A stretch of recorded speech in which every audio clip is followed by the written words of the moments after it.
Hello friends and family, I'm Jamie, and this is another edition of Jamie's Kitchen Clips.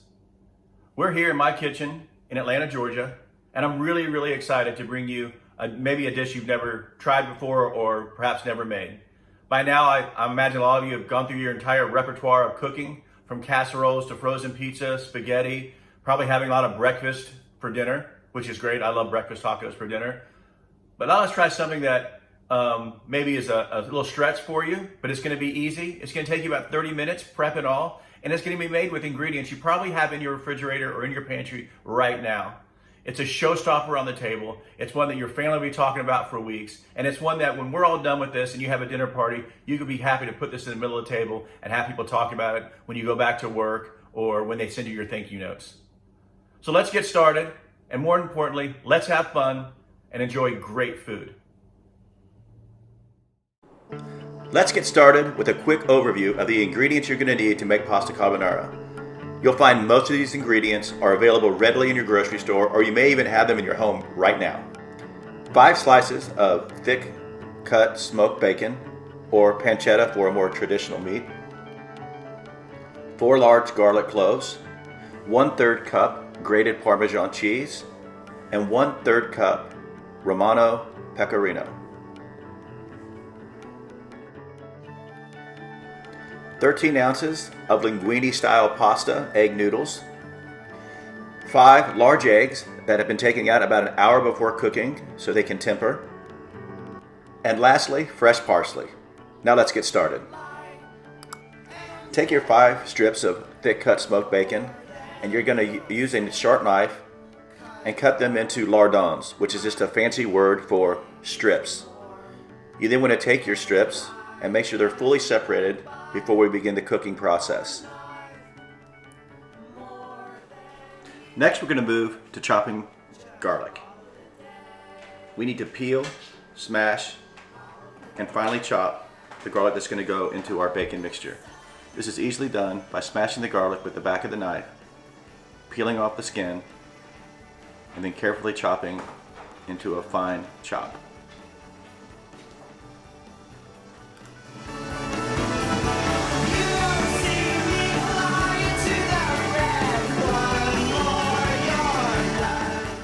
Next, we want to take 3 whole eggs and then 2 egg yolks and mix completely in a bowl until completely incorporated.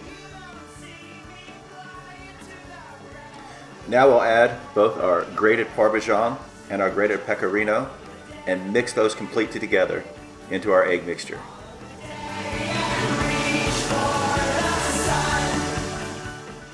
We'll add a little bit of salt and also some cracked black pepper to our mixture and set aside.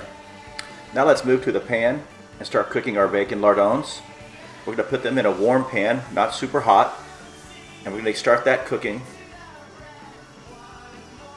And then we want to add about 1/4 cup of water, and we're going to let that water help us render some of the fat out of the bacon and also soften the meatier part of the bacon, making sure that we don't burn the bacon or make it overly crispy. Eventually, all this water is going to evaporate out, and we will only have the bacon and the bacon renderings left in the pan. Once most or all the water has been evaporated out of the pan, it's now time to add your garlic. When you do this, you want to turn the heat down, and it's really important. You don't want to burn the garlic here. You just want to soften it up a little bit. In fact, just a little bit of browning is fine, and here's a great example of what you should have left over. You can see some of the bacon grease in there, brown garlic, and now you can set that aside until you're ready to use it. Now it's time to get our pasta water ready. In a large pot with plenty of room for the pasta to move around, we want to bring 4 quarts of water to a boil and put in 2 pinches of salt. With our pasta water coming to a boil, it's a great time to work on an appetizer for this very decadent meal. I recommend a complement of a very light, fresh caprese salad. Here we have fresh sliced tomato, fresh basil, and buffalo mozzarella. We'll top this with a little bit of sea salt, some cracked black pepper, and serve it with extra virgin olive oil and balsamic vinegar. Just a nice complement to a very luxurious meal.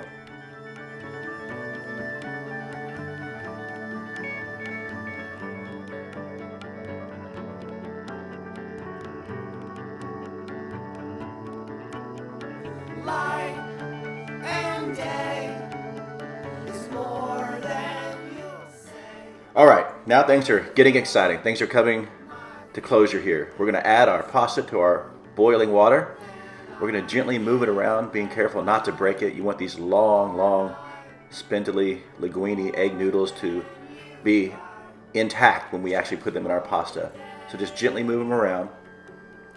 And then we're going to allow this to, at a rapid boil, cook for about 2.5 to 3 minutes.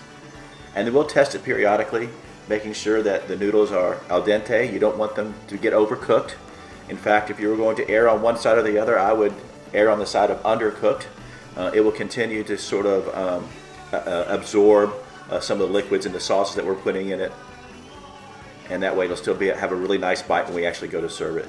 So now our pasta's about ready. And now the real fun starts. We're going to start putting together our carbonara and getting it ready for plating.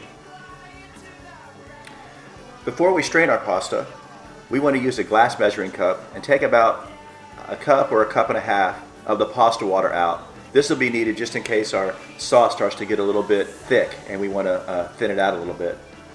So now in a large metal bowl, you want to place the garlic and the bacon on the bottom.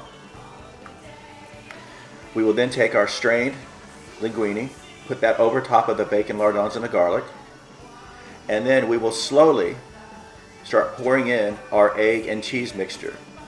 The cool thing about carbonara is the heat from the pasta as we're mixing in the Parmesan and egg mixture actually sort of bring the sauce together, and that is literally the cooking of the sauce. So we want to get all that out of the bowl, and we're going to toss it more to make sure everything's completely and evenly coated. And if it starts getting a little gummy, we'll add a little bit of water to it.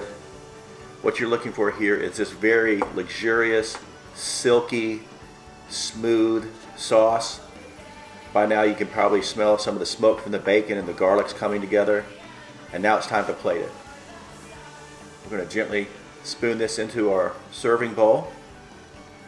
And then we're going to get a little bit fancy here. Just use one extra egg.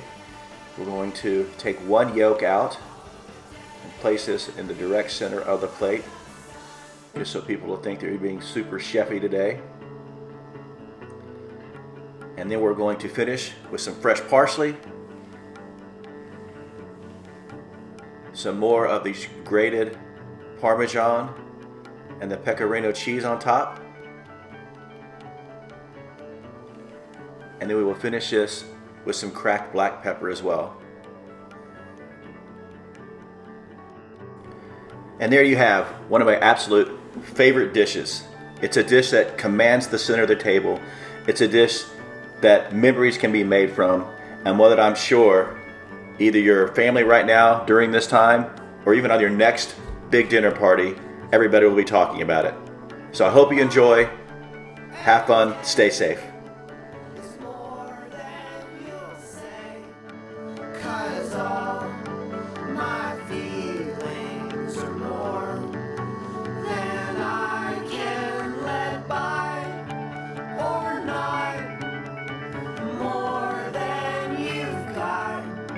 Just follow the day. Follow